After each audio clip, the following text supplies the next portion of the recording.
Mapa conceptual. Pocas palabras. Síndrome isquémico coronario agudo. Enfermedad previa, aterosclerosis. Aterosclerosis, enfermedad inflamatoria crónica. Paso 1, lesión endotelial. ¿Ya? Ahí vamos ahí. Entonces, el síndrome isquémico coronario agudo, fíjense ahí en la imagen, es un corte transversal de la pared cardíaca a nivel de los ventrículos. A veces una imagen se graba para siempre, ¿no es cierto? Miren ustedes este sector que se ve de otro color. El infarto, ustedes aprendieron en patología que el infarto es de dos tipos: infarto rojo, infarto blanco. Infarto blanco o infarto anémico. ¿Por qué? Porque no ha pasado sangre, cero irrigación en un sector de ese tejido. Entonces, ¿qué vendría a ser el síndrome isquémico coronario agudo? Un trastorno del músculo cardíaco producido por un desequilibrio entre el aporte y la demanda de oxígeno. ¿Ya? O sea, un tejido que entra en hipoxia o anoxia, no hay oxígeno y por lo tanto muerte celular o necrosis. ¿Ya? Ahora, son un grupo de enfermedades. Sus compañeros han estado mencionando varios términos, ¿no?, de diferentes enfermedades. ¿La siguiente? Como esto es agudo, solamente para mencionarlo, fíjense, los crónicos son aquellos, como decía una de sus compañeras, que en el tiempo se cronifican porque no son tan graves y por tanto no llegan a la muerte celular. ¿Ya? Isquemia silente quiere decir silenciosa, que pasa desapercibida y no tiene manifestaciones clínicas. Angina estable, que sus compañeros lo mencionaron, decían que era una isquemia sin necrosis, ¿no? La angina variante o de Prince-Metal, que es una isquemia por vasoespasmo transitorio, o sea que dura milisegundos y por lo tanto no llega a haber daño celular. Y la angina microvascular, que uno de sus compañeros la mencionó también, que es también a nivel de las terminaciones de las arterias coronarias, se van digamos separando varios capilares más pequeños, y cuando se producen esos últimos capilares produce isquemia, pero como esos capilares van y irrigan pequeñas porciones del músculo, no produce grandes manifestaciones. Pero de lo que queremos hablar hoy es de los agudos. La angina inestable, lo que decía su compañero, el infarto con elevación del segmento ST y el sin elevación, que va a depender del porcentaje de masa miocárdica comprometida en el infarto. Entonces, sus compañeros haya sido interesantísimo, y cuando ustedes ven sus temas traten de explicar con una imagen, ¿no? Entonces, fíjense. Este es un corte transversal de una arteria coronaria. ¿Qué es lo que sucede en una arteria? Fíjense el diámetro. El diámetro de las arterias tiene que estar limpio, grande, para que el flujo pueda circular. ¿Cuáles son las capas de la arteria? La más interna, íntima, media y adventicia. La capa íntima tiene una capita de epitelio simple plano que se llama endotelio. La integridad de ese endotelio es vital para la salud de las arterias. Por eso le decía, fisiopatológicamente tiene que haber un primer paso para el desarrollo de la enfermedad. ¿Cuál es ese primer paso? El daño del endotelio. El daño del endotelio va a producir una cascada de fenómenos que van a terminar produciendo esa placa ateromatosa que obstruye la luz. Fíjense, aquí es lo mismo, pero en un corte, digamos, longitudinal. Fíjense la capa íntima, la capa media y la adventicia. Aquí hay músculo, aquí hay células de epitelio simple plano y una membrana extracelular. Y fíjense, un alumno me preguntaba una vez, doctora, ¿y cuál es el tratamiento? Tomando alguna sustancia que barra con la grasa, ¿será que destruye la placa ateromatosa? ¿Qué creen ustedes? No. ¿Por qué? Porque la placa ateromatosa no está adherida a la luz. ¿Se dan cuenta? La placa ateromatosa, ¿dónde es que se va a formar? Por debajo del endotelio, y por encima, fíjense, endotelio y capa muscular. En este espacio es que se va a desarrollar la placa ateromatosa como consecuencia de la inflamación. ¿Ya? Ahorita lo vamos a ver en detalle. La siguiente. Entonces, lo que les decía, paso 1, daño endotelial. Ese daño endotelial es provocado por lo que decía su compañera Michelle. Mencionó varios factores: dislipidemia, alimentación, sedentarismo, la edad, ¿no? Las personas añosas con todo el historial de alimentación que han tenido suelen desarrollar hiperlipidemia. Entonces, todo eso va a hacer que, ustedes saben que todo lo que se ingiere pasa a la sangre finalmente. Y como el endotelio está en contacto con la sangre, se va a producir un daño al endotelio, ¿no es cierto? Por la dislipidemia. Y ese daño en el endotelio se transforma, deja de llamarse endotelio normal y se llama, pregunta de examen, endotelio disfuncional o endotelio activado. ¿Por qué? Fíjense el nombre, disfuncional, porque ya no funciona normalmente. ¿Qué le pasa al endotelio? Va a producir como respuesta al daño mediadores inflamatorios. Lo vimos en el tema de inflamación, ¿se acuerdan? Entonces, ¿cuáles eran las sustancias capaces de liberarse en una respuesta inflamatoria y que son producidas por la propia célula dañada? Las quimiosinas y las más importantes, las citocinas como la interleucina 1 y el factor de necrosis tumoral alfa. Además de que se van a estimular la producción de moléculas de adhesión, que ahorita las vamos a ver en una imagen. Esas moléculas de adhesión son unas proteínas que van a hacer que las lipoproteínas en exceso, las de baja densidad, se van a adherir a esas proteínas y se van a anclar a la superficie endotelial, ¿ya? Entonces, fíjense, inflamación. Por otro lado, cuando el endotelio se daña, acuérdense que en inflamación decíamos que el endotelio es una barrera física para el intercambio o pasaje de sustancias entre el intravascular y el intersticial. Entonces, cuando hay inflamación se daña y esa barrera se torna permeable y va a permitir el paso de sustancias, ¿ya? Por un lado. La vasodilatación, decían sus compañeros en la introducción, que es un mecanismo de defensa de los vasos arteriales ante la hipoxia. Si hay vasodilatación, voy a tener mayor flujo y es un mecanismo de escape a la isquemia. Pero ¿qué pasa en la aterosclerosis? La vasodilatación se ve alterada por la respuesta inflamatoria, ¿ya?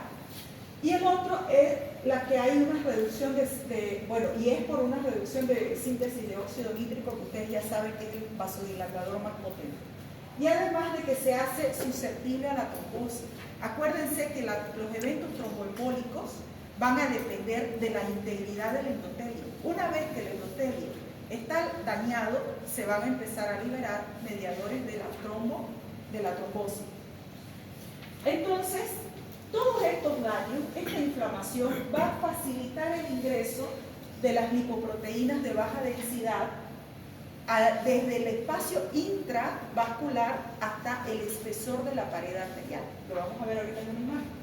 Y van a quedar atrapadas por debajo del endotelio en una estructura proteica que son los proteoglucanos, que ustedes lo aprendieron en histología. ¿No es cierto? Son unas proteínas de anclaje que forman la matriz extracelular y ahí se van a anclar. Y por si acaso su compañero mencionaba Álvaro, ¿no? Que le tocó exponer esto. Las lipoproteínas, M no quiere decir malo, ¿ya? Por si acaso, porque él dijo las lipoproteínas malas. Quiere decir LDL, lipoproteínas de baja densidad modificadas, ¿ya? Esa M quiere decir modificadas. ¿Cómo es que se modifican las lipoproteínas?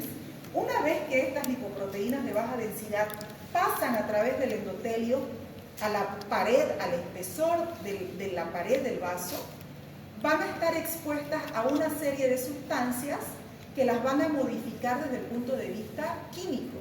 Ustedes se acordarán en bioquímica que avanzaban que los radicales de oxígeno, cuando se anclan a una molécula, ¿qué les hacen?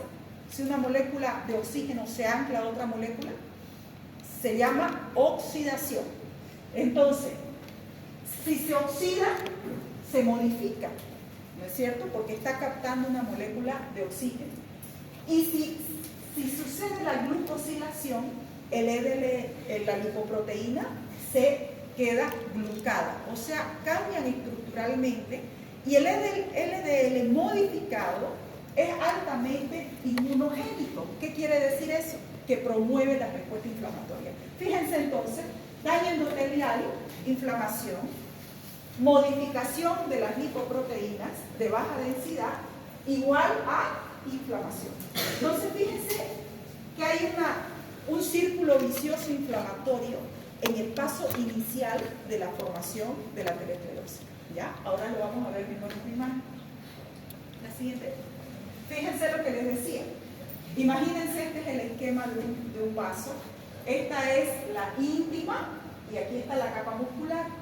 Entre la íntima y la capa muscular hay una estructura que se llama lámina elástica interna, que es una barrera para que cada estructura esté en su sitio y no se mueva. ¿Qué sucede en la aterosclerosis?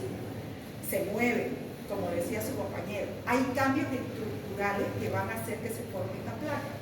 Porque la placa no solamente está formada por lípidos, sino también por células musculares lisas y colágeno, como lo vamos a ver ahorita. Entonces, paso 1, daño de la célula endotelial. ¿Qué va a suceder? Respuesta inflamatoria. Se forman estas estructuras que son proteínas de anclaje que van a promover que las células inflamatorias se adhieran al endotelio, lo que vimos en inflamación, ¿se acuerdan?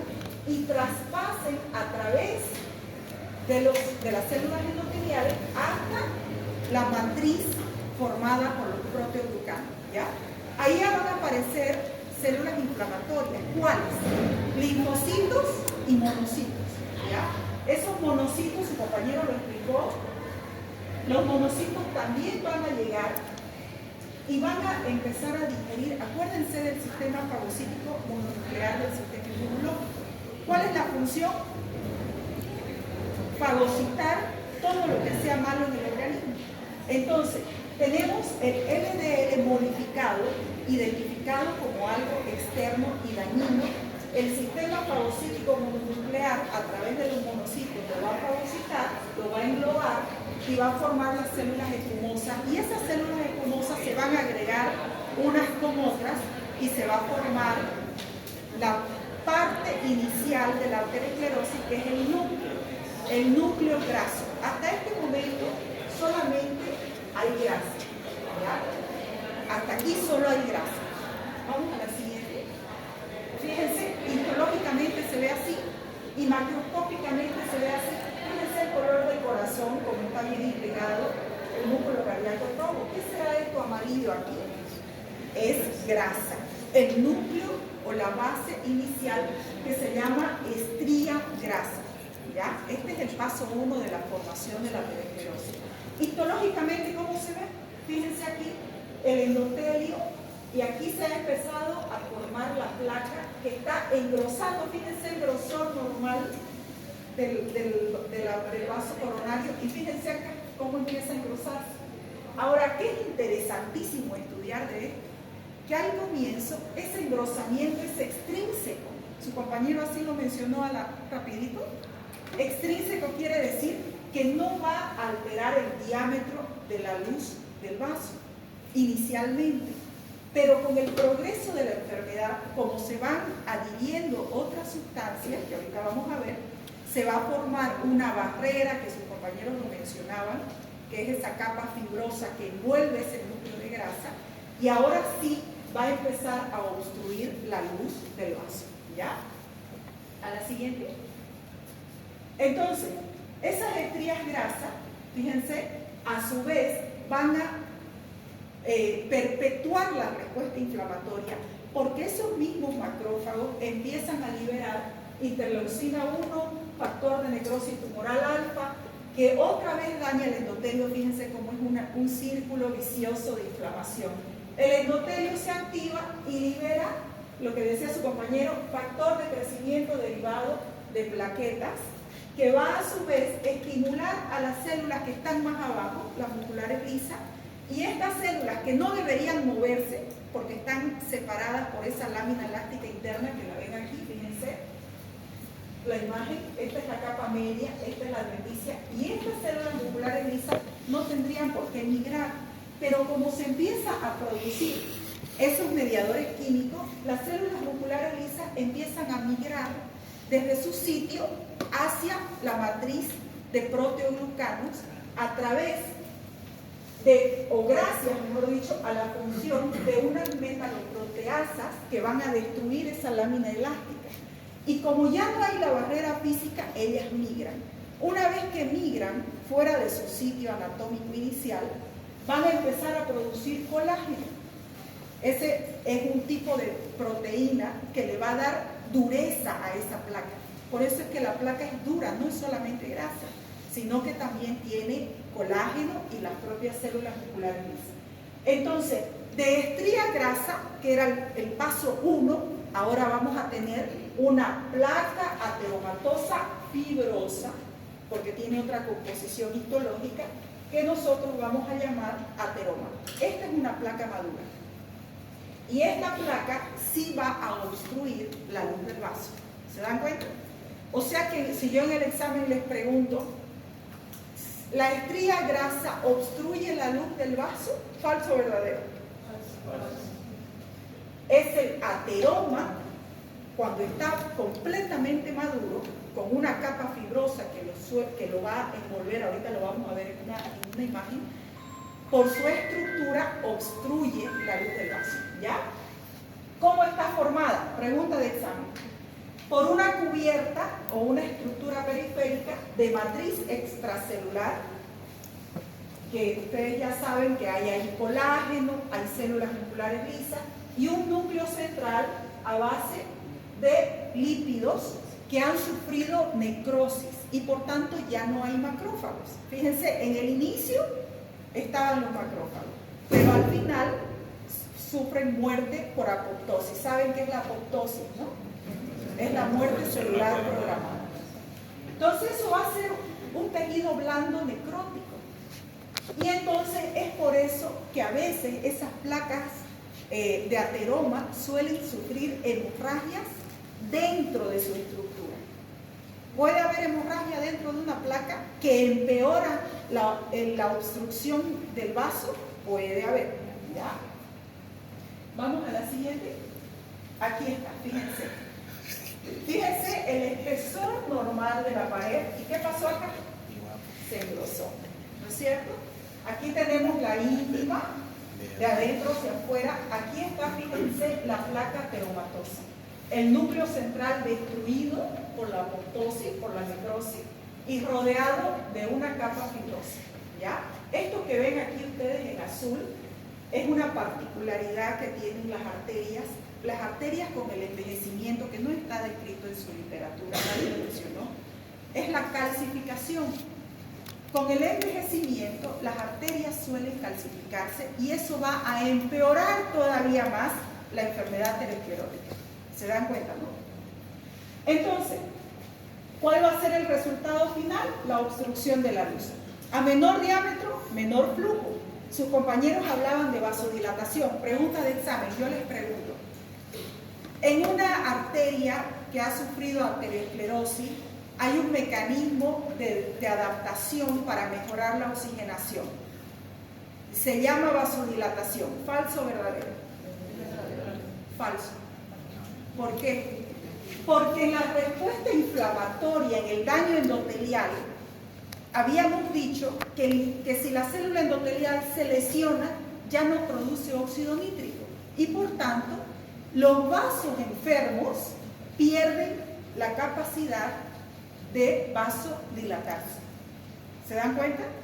Por eso es que la angina es un problema cuando hay, su compañera decía, yo subí las gradas y me faltó el aire, ¿no? En una persona que tiene una placa ateromatosa, sube las gradas, ella hizo vasodilatación coronaria como mecanismo de defensa. Una persona con esta enfermedad pierde la capacidad de vasodilatación y por tanto un mecanismo de defensa, y por eso es que produce el dolor. ¿Se da cuenta? La isquemia produce dolor. entonces, fíjense, hay una inflamación persistente. ¿Ya? ¿Están entendiendo ahora? ¿No? ¿Hasta aquí alguna pregunta? ¿Están siguiendo? Ya, rapidito entonces. Lo que hablaban sus compañeros. Placa estable, placa vulnerable. Son los dos tipos de placa. Histológicamente esa placa, o puede ser que el núcleo es chiquitito, con calcificaciones por la necrosis, y la capa fibrosa es gruesa, y su compañera Michelle mencionó así rapidito. Cuando la capa fibrosa esta es gruesa, protege a la placa de que se rompa, ¿ya? Por eso se llama estable, porque no se modifica a pesar del flujo sanguíneo turbulento. Pero cuando la placa esta se hace delgadita y el núcleo se hace más grande, se torna inestable o vulnerable, y lo cual hace que sea susceptible a sufrir hemorragias dentro de la placa. Si en esta placa que ya está obstruyendo, fíjense, el diámetro, sufre una hemorragia, ¿qué va a pasar? Aumenta el volumen, el espesor, y se va a producir una obstrucción total. Entonces, esa es la diferencia entre placa estable y placa vulnerable. Dos tipos de placa. La siguiente. Entonces, la obstrucción de la luz puede ser parcial. ¿Y por qué entonces se va a producir la angina? ¿No? Si hay un espacio por el aumento de la demanda del miocardio, lo que decía su compañera, una vez más, a mayor demanda de oxígeno, peor va a ser la oxigenación, ¿no es cierto? Entonces, obstrucción parcial más ejercicio igual isquemia o angina estable, isquemia transitoria, ¿ya? Pero si esa obstrucción es parcial y se asocia a vasoconstricción, ¿qué tipo de angina se va a producir? La angina de Prince-Metal, lo que les decía. Entonces, una es por el aumento de la demanda, que es la angina estable, y la otra es que se asocia a vasoconstricción. Si una placa que está obstruyendo se asocia a vasoconstricción, va a haber menos riego sanguíneo y se va a producir la angina de Prince-Metal o aquella microvascular que dijimos al comienzo. La siguiente. Ahora, placa vulnerable más cambio agudo, lo que les decía. ¿Puede haber una hemorragia en una placa estable? No, ¿no es cierto? Porque el núcleo es pequeñito. Pero si ese núcleo se hace grande, puede haber una hemorragia y producir un cambio agudo, ¿no? Pero ¿qué puede producir una obstrucción total en una placa vulnerable? Un cambio agudo como la trombosis. ¿Por qué es que en un infarto, un paciente que vive 20 años con esta placa, supongamos, un buen día se obstruyó completamente la luz? Porque se formó un trombo sobreagregado. Ustedes en patología avanzada, que la tromboembolia o la trombosis de la sangre depende de tres elementos, y uno es la integridad del endotelio. Una vez que el endotelio se lesiona, es vulnerable a la formación de trombos por agregación plaquetaria. Entonces, si a eso le añadimos un flujo sanguíneo turbulento, se va a formar un trombo que es fibrina con eritrocitos y se va a producir una obstrucción total, ¿ya? Entonces, es ahí donde viene el síndrome isquémico coronario agudo, y es el cambio agudo de la placa que se va a producir por ruptura o erosión endotelial, lo que les decía. ¿Un flujo sanguíneo turbulento lesiona el endotelio? Sí. ¿Puede desencadenar una trombosis? Sí, ¿no? O si no, la anterior. O si no, la ruptura de la placa. ¿No es cierto? Esta placa, como es una estructura que está en constante recambio, porque acuérdense que es un estado inflamatorio, se puede romper, liberar sustancias al intravascular, formarse un trombo, y ahí es donde viene o sobreviene el cambio agudo. La siguiente. Es lo mismo, ruptura de capa fibrosa, se expande el núcleo, se liberan factores que van a desencadenar la formación del trombo. O sea, fíjense, fisiopatológicamente, la importancia del endotelio para el desarrollo del infarto agudo de miocardio. Hasta aquí todo el tiempo hemos hablado de endotelio. Así que cuando estudien para su examen, denle mucho énfasis a todo lo que sucede a nivel endotelial. Eso es todo, jovencitos.